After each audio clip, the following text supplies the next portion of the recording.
On a chilly New York evening, Trump's sharp eyes caught sight of a homeless black veteran huddled on the street. What he did next left the entire city stunned.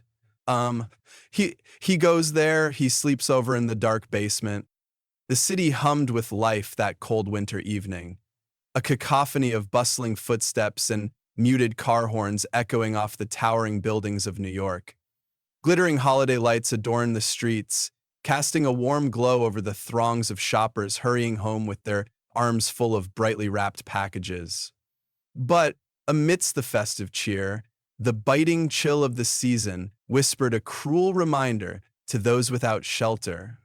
The sheer Donald Trump stepped out of his luxury hotel, his sharp overcoat draped elegantly over his shoulders. His red tie stood out in stark contrast to the cold grays and whites of the cityscape.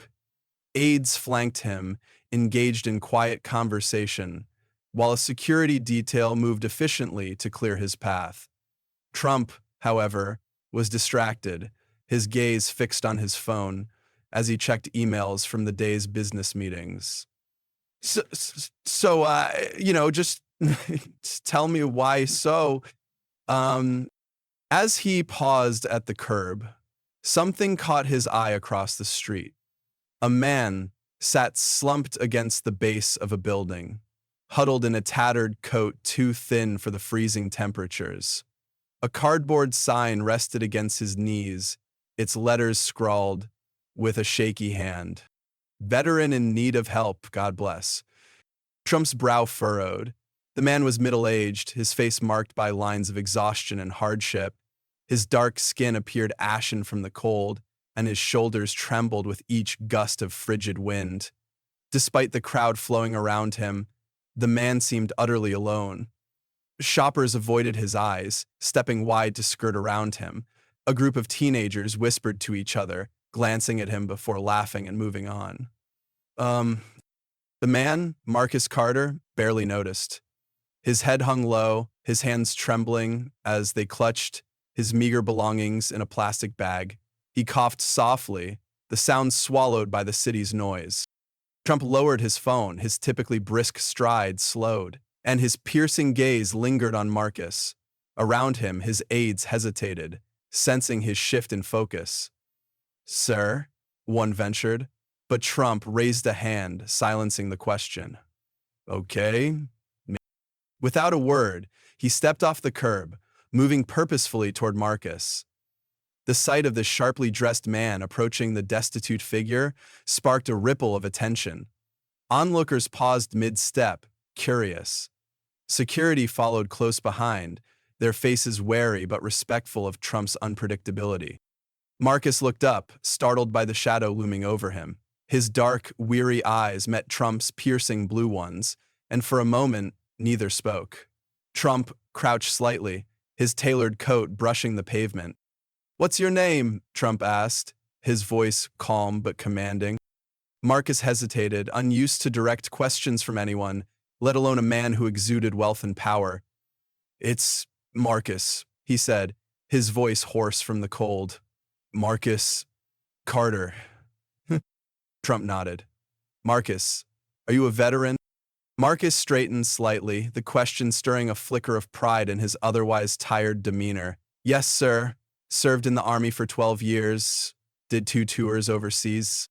Trump's expression softened. "And now you're out here, like this?" he asked, his tone a mix of disbelief and concern.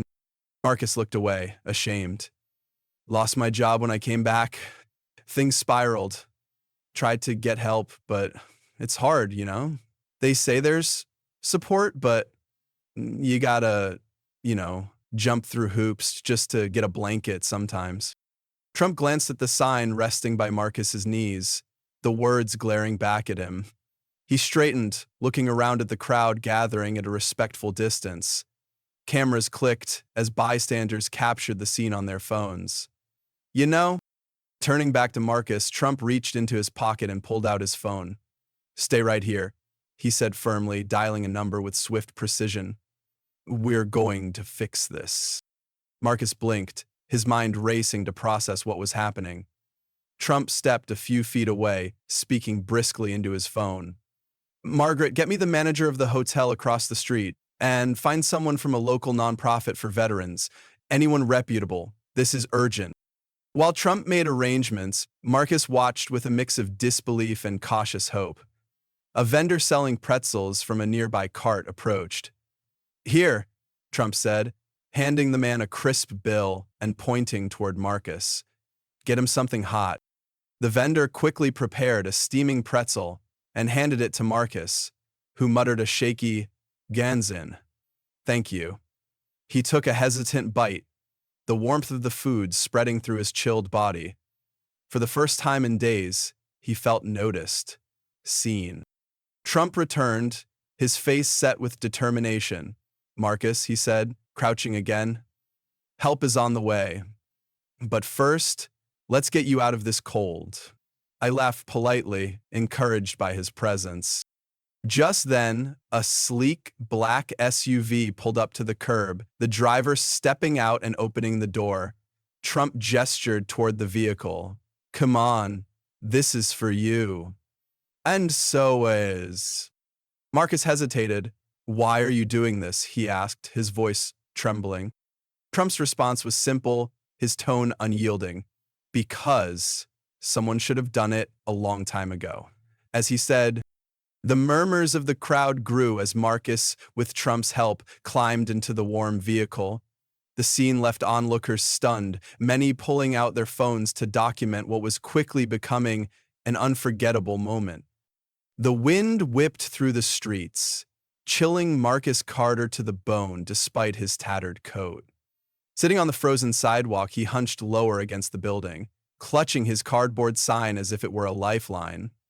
When the sharply dressed man knelt in front of him, Marcus barely registered it at first. Then he looked up and froze. My dad ever got anything like... Donald Trump, larger than life and flanked by security, was crouched just feet away, his sharp blue eyes locked onto Marcus. What's your name? Trump asked, his voice calm but piercing. Marcus swallowed hard, unsure how to respond. Marcus, he said hesitantly. Marcus Carter. Trump nodded slowly, taking in Marcus's weary face, trembling hands, and the desperation etched into every line. How did you end up here, Marcus? Like, you're his daughter, right? He's trying to be brave to face her, and she's not faking it. Wow, you made it go away. The question hit harder than Marcus expected. His first instinct was to wave it off, the same way he waved off curious stares and muttered insults from passersby. But something in Trump's tone, genuine curiosity, made Marcus pause.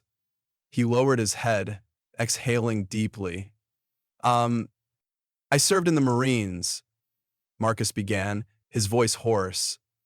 12 years, 2 tours overseas, came back and tried to adjust, but his words faltered, and he rubbed his calloused hands together. Things didn't go as planned. Trump leaned closer, his expression unreadable but attentive. What happened? Marcus hesitated, the words catching in his throat. But once he started, the story poured out like a dam breaking. I got back and couldn't find steady work.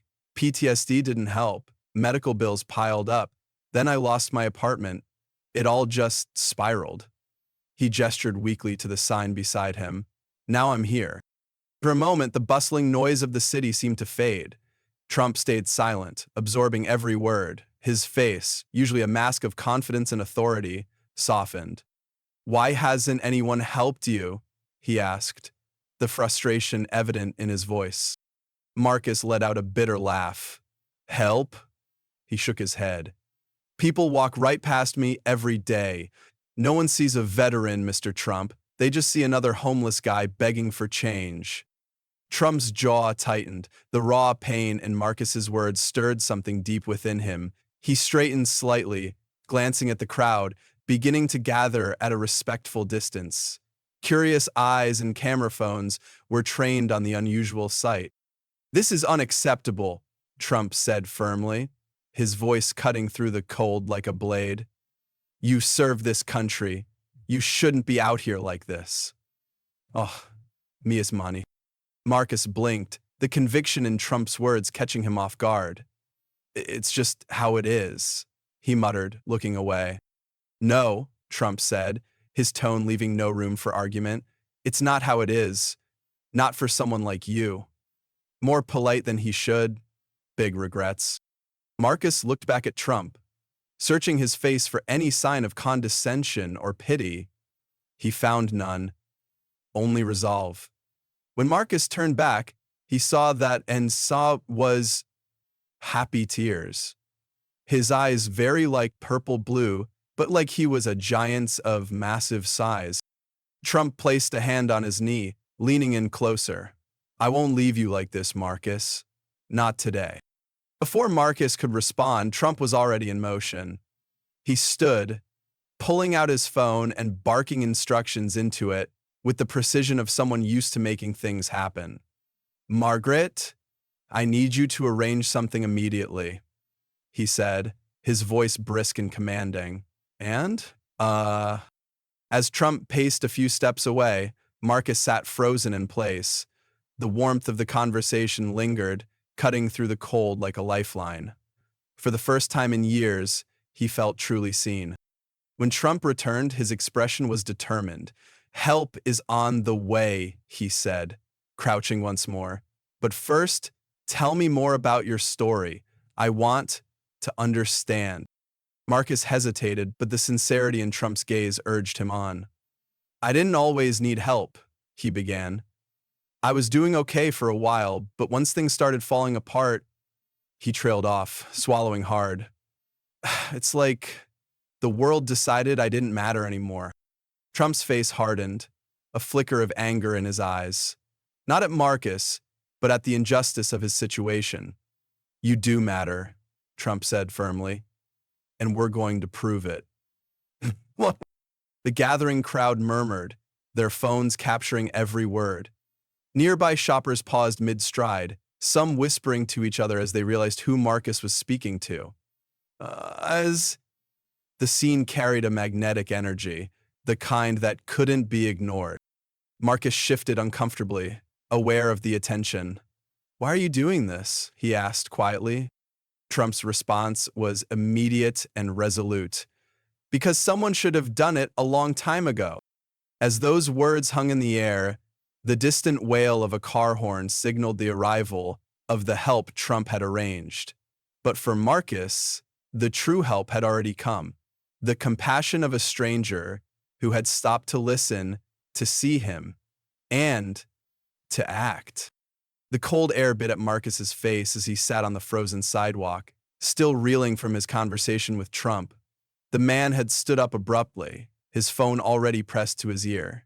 The sharp, commanding tone of his voice cut through the murmur of the growing crowd. Margaret, Trump said firmly, pacing in a small circle. I need a room at the Waldorf, something warm, clean, and comfortable. Make it happen now.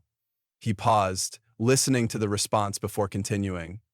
And send someone with clothes, warm clothes, a coat, gloves, boots, everything.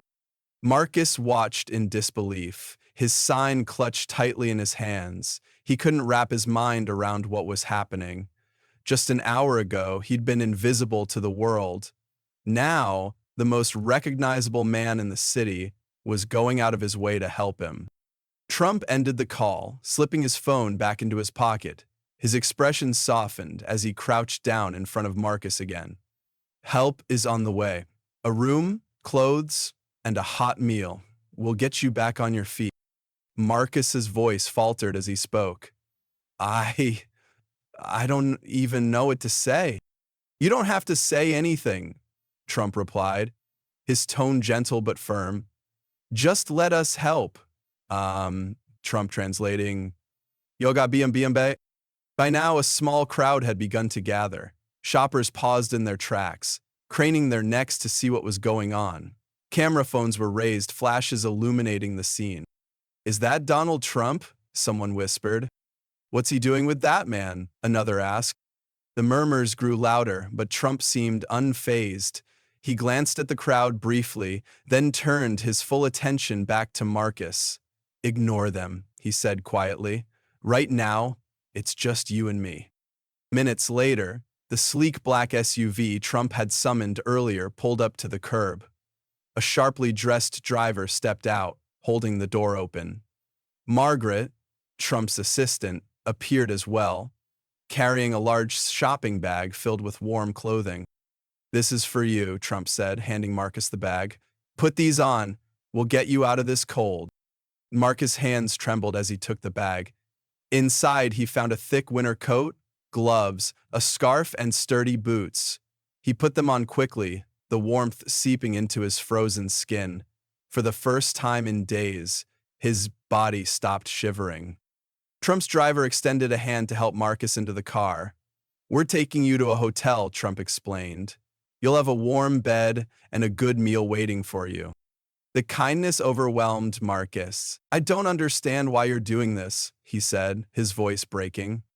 "Because you deserve it," Trump replied, "because someone should have done this a long time ago." The crowd watched in stunned silence as Marcus was helped into the car. Some people clapped, others wiped away tears. A few reporters had even shown up, snapping pictures and shouting questions that Trump ignored entirely.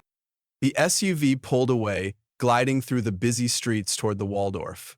Marcus sat quietly, the bag of clothes resting on his lap. He glanced out the window, his breath catching as the city lights blurred past. His little brother led them away from the dirt road, and they ended up sprawling on an overturned car. When they arrived, the hotel staff were waiting, prepared for their unexpected guest. The doorman greeted Marcus with a warm smile, leading him into the grand lobby. The opulence was overwhelming. The chandeliers, the polished floors, the hushed elegance of the space. "Oh, you've got big hands too, Sergeant Manning." "This way, Mr. Carter," a staff member said, guiding him to a private elevator. Marcus was taken to a spacious suite on the top floor. The room was warm and inviting, with plush furniture, a king-sized bed, and a table set with steaming dishes of food. Marcus sat completely wrapped in a towel, and on all four corners, in a water of fresh plaster bath. "You're safe here," Trump's assistant assured him. "Take your time, eat, rest. We'll check on you in the morning." Marcus stood in the center of the room, his eyes wide. The kindness, the warmth, it was almost too much to process. He sat down at the table, his hands shaking as he picked up a fork. The first bite of food melted in his mouth, rich and satisfying. For the first time in months, Marcus felt full. As he ate, tears welled up in his eyes. He wasn't just grateful for the meal or the room. It was the first glimmer of hope he'd felt in a long time. That night, as Marcus lay on the soft bed, staring at the ceiling, he whispered a quiet prayer, not just of thanks, but of determination. For the first time, he allowed himself to believe that maybe, just maybe, things could get better. The next morning, sunlight poured through the massive windows of the hotel suite. Marcus stirred awake, feeling warmth and comfort he hadn't experienced in years. The plush bedding felt like a dream, and for a brief moment, he forgot where he was. Then, the events of the previous night came rushing back. A soft knock interrupted his thoughts. The door opened, and Margaret, Trump's assistant, stepped in, carrying a folder and a warm smile. "Good morning, Mr. Carter. I hope you slept well. Mr. Trump asked me to check on you and share some updates." Marcus sat up, still adjusting to this sudden change in his life. "Updates? Update? Yeah, he did. Yesterday, I sat down. Margaret nodded. "He's already made arrangements for long-term support. We've contacted Veterans United, a nonprofit specializing in helping veterans with housing, job training, and counseling services. Their representative will be meeting you today to discuss the next steps." What the fuck? Marcus blinked, overwhelmed. "All of that? For me?" Margaret's expression softened. "Mr. Trump believes in helping those who've served. He also asked me to tell you that his foundation will be covering your immediate expenses: housing, food, and anything else you need to get back on your feet. Marcus's voice cracked as he tried to respond. Um, I don't even know what to say. This is more than I ever expected. A few hours later, Marcus sat in the hotel's dining room, enjoying a hot meal. The table was set elegantly, with white linens and gleaming silverware. Across from him sat Donald Trump, dressed in a crisp suit, his demeanor both commanding and approachable. Good meal? Trump asked, gesturing toward the plate. Marcus nodded, swallowing hard. "Oh, the best I've had in years." Trump leaned back slightly, his tone shifting to one of reflection. "You know, Marcus, I've always believed in giving back. Success doesn't mean much if you don't use it to help others. People like you've given so much to this country, it's unacceptable for anyone to overlook that." Marcus listened intently, his gaze unwavering. "I never expected this. I didn't think anyone cared." The fluffy hair, "Well, they should," Trump said firmly, "and we're going to change that, starting with you." Encouraged by Trump's sincerity, Marcus opened up about his struggles. He spoke about his time in the Marines, the brotherhood he'd felt, and the pride he'd once carried. But then he shared the darker moments, the injury that ended his career, the nights filled with nightmares, and the crushing weight of medical bills that left him homeless. Trump listened without interruption, his expression a mix of empathy and determination. When Marcus finished, there was a brief silence before Trump spoke again. "What do you want to do, Marcus? What's your dream?" The question caught Marcus off guard. He'd spent so long just trying to survive that he hadn't allowed himself to think about the future. After a moment, he said quietly, "I always wanted to start a small business, something that could help other veterans. Maybe a place where they could learn skills, find support, feel like they belong again." Trump's eyes lit up. "Now, that's a vision, and it's exactly the kind of idea this country needs." Marcus hesitated. "It's just a dream. I don't even know where to start." Trump leaned forward, his voice filled with resolve. "You don't need to know everything right now. You just need to take the first step, and I'm going to help you do that." Marcus's breath caught. "What do you mean?" Trump smiled. "Once you're settled and ready, I'll sponsor your business. I'll provide the startup capital. You focus on getting back on your feet, and when the time comes, we'll make this dream a reality." For a moment, Marcus was speechless. His hands trembled as he wiped away tears that had begun to fall. "I don't know how to thank you. It's everything. It's." Trump shook his head. "You don't need to thank me. Just promise me one thing." "Anything," Marcus said without hesitation. "Pay it forward," Trump said. "When you're in a position to help someone else, do it. That's how we make a real difference." Marcus nodded, his voice steadied despite the emotion in his eyes. "I promise." As the conversation continued, the atmosphere shifted from one of charity to partnership. Marcus no longer felt like a recipient of pity. He felt like a man with a purpose.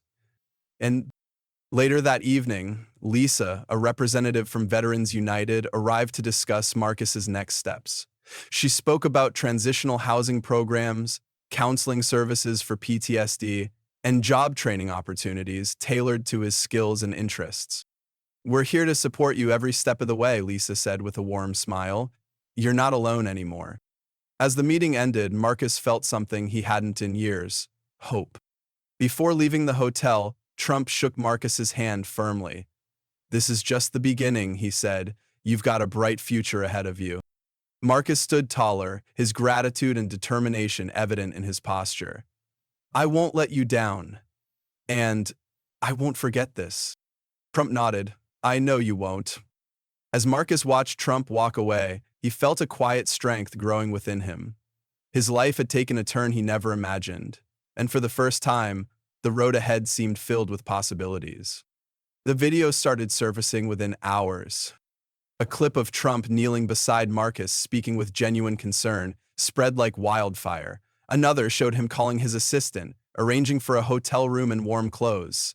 Each video painted a picture of unexpected compassion from one of the most recognizable figures in the world. Social media erupted. Say what you want about Trump, but this is humanity, one tweet read, amassing thousands of likes. Laundry detergent label Latino bottling site centers around sexist catchwords. Uh, Facebook posts and TikToks shared the story, captioned with phrases like, "This is how you lead," and "Every veteran deserves this." The hashtag Trump helps veteran began trending globally. News outlets picked up the story, broadcasting the moment across television screens and online platforms. For days, debates raged. How could someone who had given their all for their country be left to suffer like Marcus? Why weren't more people stepping up to help veterans? People questioned the systems in place and their own roles in neglecting those who had sacrificed so much. Amid the noise, Marcus became a symbol of resilience. In the weeks that followed, his life transformed. The first step was moving into a small but comfortable apartment arranged through Veterans United. The space felt like a palace compared to the streets, and Marcus spent hours just soaking in the quiet, the warmth, the safety. From the counseling sessions began soon after. With the support of a therapist, Marcus started unpacking years of pain and loss. He confronted his PTSD, working through the memories that had haunted him. For the first time in a long time, he felt like he could breathe. Trump didn't disappear after that night. True to his word, he stayed in touch. Weekly calls with Marcus became routine. Trump offered advice on everything from business planning to finding purpose beyond survival. "You've got the vision, Marcus," he would say. "Now let's make it happen." Marcus threw himself into his new goal, creating a business that would help veterans reintegrate into society. Trump's foundation funded consultants and provided resources, giving Marcus a team to develop his ideas. The work gave Marcus purpose. Every meeting, every sketch, every note felt like a step toward reclaiming not just his life, but the chance to help others like him. And of course, there's the big shakedown of the world and brings them all together. To prepare the world to set out to find James Landing, Spider-Man Forever. But the impact didn't stop there. As Trump's gesture gained traction, it inspired a wave of similar acts across the country. Donations to veteran charities surged, with organizations reporting record-breaking contributions. Pelosi, whom Mark well knew, told Wellington that he was going to recommend Welling to be Delaware, and I said no. One man shared his story online saying, "I saw what Trump did and couldn't ignore the homeless veteran I pass every day on my way to work. I stopped, talked to him, and helped him get to a shelter." It's not much, but it's a start. And this comes from Don Thomas, a Colorado Springs veterinarian who I know and has, from Maryland, signed my car after. Local businesses launched programs to hire veterans, while schools organized donation drives for homeless shelters. The story of Marcus and Trump became a rallying cry for compassion and action.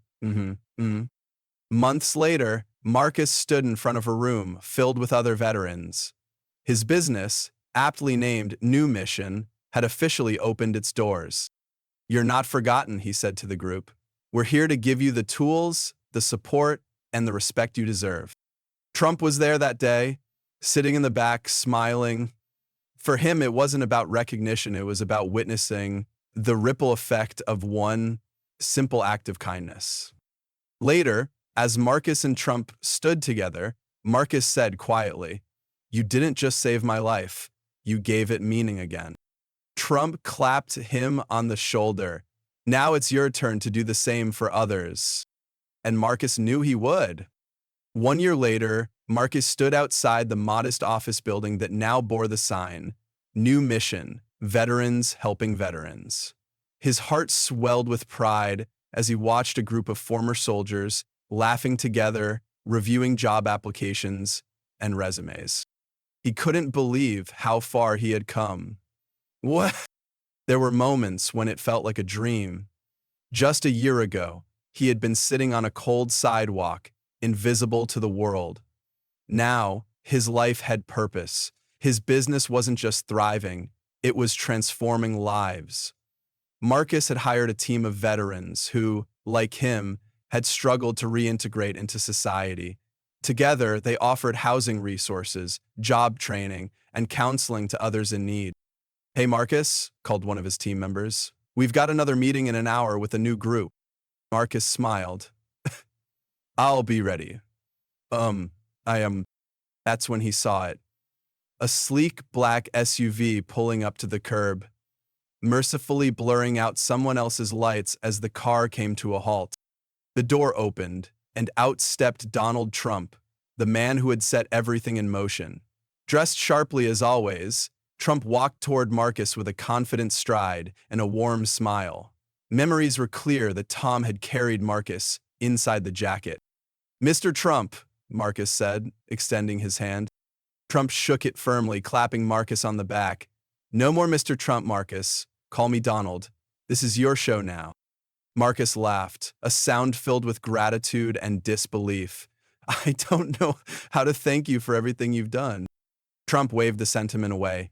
"You did this, Marcus. I just gave you the push. Look at this place. Look at what you've built. It's incredible." They stood side by side, watching the veterans bustling inside the building.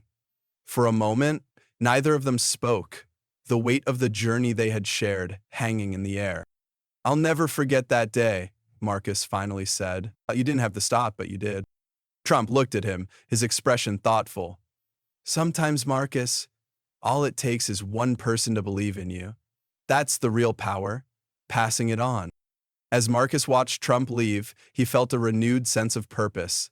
His voice echoed softly in his mind, a mantra he hoped others would carry forward. Sometimes, all it takes is one person to believe in you to change your life. Ed McNeil.